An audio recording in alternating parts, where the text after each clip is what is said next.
नमस्कार दोस्तों, आप सभी का बहुत बहुत स्वागत है श्वेता झा के चैनल में। आशा करती हूँ आप लोग स्वस्थ और मस्त होंगे। तो आइए आज हम लोग कहानी सुनते हैं शरणागत की रक्षा। युगों पहले की बात है। उशीनगर देश के एक राजा सीनर के पुत्र शिवी थे। राजा शिवी बड़े दयालु तथा धर्मात्मा थे।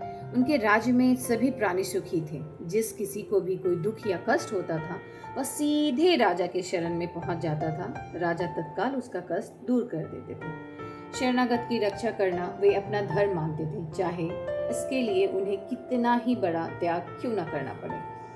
इससे उसकी कृति दूर दूर तक फैल गई थी। शिवी की बढ़ती कृति जब देवराज इंद्र तक पहुंची, तब इंद्र ने शिवी की परीक्षा लेने का निर्णय किया।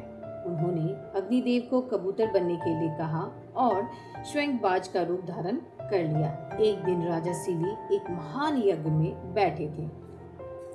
उसी समय बाज ने अपनी प्राण रक्षा के लिए एक कबूतर राजा की गोद में आकर छिप जाता है। वह बहुत भयभीत था और डर के मारे कांप रहा था। राजा ने उस पर हाथ फेरते हुए उसे अपने पास बैठा लिया। तभी वहां एक बाज उड़ता हुआ आता है और राजा के सामने बैठ जाता है। बाज ने मनुष्य की वाणी में कहा, महाराज, आप तो न्यायप्रिय हैं। मैं बहुत भूखा हूँ। भूख के कारण मेरा प्राण निकला जा रहा है। आपको किसी का भोजन नहीं छीनना चाहिए। यह कबूतर मेरा भोजन है, आप इसे छोड़ दीजिए। राजा शिवी ने कहा, इस समय यह कबूतर मेरे शरण में आया है, इसकी रक्षा करना मेरा धर्म है। बाज कहने लगा, महाराज, कबूतर हो या कोई दूसरा प्राणी, मांस तो किसी को मारने से ही मिलेगा। सब प्राणी आपकी प्रजा हैं, जब आपकी शरण में हैं, उसमें से जब किसी को मारना ही है तो कबूतर को ही मारने में क्या दोष। अन्यथा आप इस कबूतर के बराबर तौलकर किसी प्राणी का ताजा मांस मुझे दे दीजिए। राजा ने विचार किया और बोला, मैं किसी दूसरे प्राणी को नहीं मार सकता हूँ। तुम मेरे शरीर से इस कबूतर के बराबर मांस ले लो और अपनी भूख को शांत कर लो। बाज बोला, महाराज, एक कबूतर के लिए आप चक्रवर्ती महाराज सम्राट होकर अपना शरीर क्यों काट रहे हैं? राजा ने कहा, तुम मांस लो और अपनी भूख को शांत करो। मेरा शरीर अजर अमर नहीं है।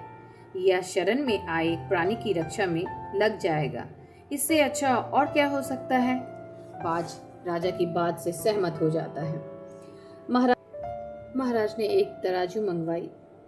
उससे एक पलरे में कबूतर को बैठाया गया और दूसरे पलरे में महाराज ने अपने हाथ से काटकर अपनी बाईं भुजा रख दी, लेकिन कबूतर का पलरा भूमि पर ही टिका रहा। महाराज शिवी धीरे धीरे अपने शरीर का एक एक अंग काटकर तराजू में रखते रहे। महाराज शिवी का शरीर रक्त से भर गया, लेकिन उन्हें इसका कोई दुख नहीं था। अब की बार वे स्वयं पलरे पर बैठ गए और बाज से बोले, तुम मेरे इस शरीर को खाकर भूख मिटा लो। इतना कहते ही महाराज जिस पलरे पर थे वह पलरा इस बार भारी होकर भूमि पर टिक गया और कबूतर का पलरा ऊपर उठ गया। राजा शिवी के मुख से ऐसी बातें सुनकर बाज तथा कबूतर के रूप में स्थित इंद्र तथा अग्निदेव अपने वास्तविक रूप में प्रकट हो गए। अग्निदेवता शिवी से बोले, हे राजन, हम तो आपकी परीक्षा ले रहे थे। आपसे बढ़कर इस जगत में दूसरा कोई धर्म रक्षक नहीं है। आप वास्तव में बड़े दयालु हैं। देवराज इंद्र ने शिवी की छत विछत देह को पहले जैसा सुंदर बना दिया और राजा शिवी से बोले, जब तक आकाश में सूर्य, चंद्र तथा सारे तारे चमकते रहेंगे, तब तक तुम्हारा नाम भी इस धरती पर अमर रहेगा। इतना कहकर उन्होंने राजा शिवी को आशीर्वाद दिया और देवलोक को वापस चले गए। तो हमें इस कहानी से क्या सीख मिलती है? हमें इस कहानी से यह सीख मिलती है कि हमसे जो कोई भी मदद मांगने आए या हमारे शरण में कोई आए तो हमें उसकी अवश्य मदद करनी चाहिए। जिस प्रकार माता पिता अपने बच्चों को हर दुख और हर कष्ट से अपने बच्चों को बचा लेते हैं, उसी प्रकार हमारे शरण में हमारे पास कोई अगर हाथ फैलाकर या बोले कि हम मेरी मदद करो, तो हम सबसे जितना भी बन पाए हमें ज़रूर मदद करनी चाहिए। बिल्कुल शिवी राजा के जैसा। तो आप सभी को यह कहानी कैसी लगी, प्लीज लाइक, शेयर और कमेंट करें और सब्सक्राइब करें मेरे चैनल को। अपना ख्याल रखें। Bye bye.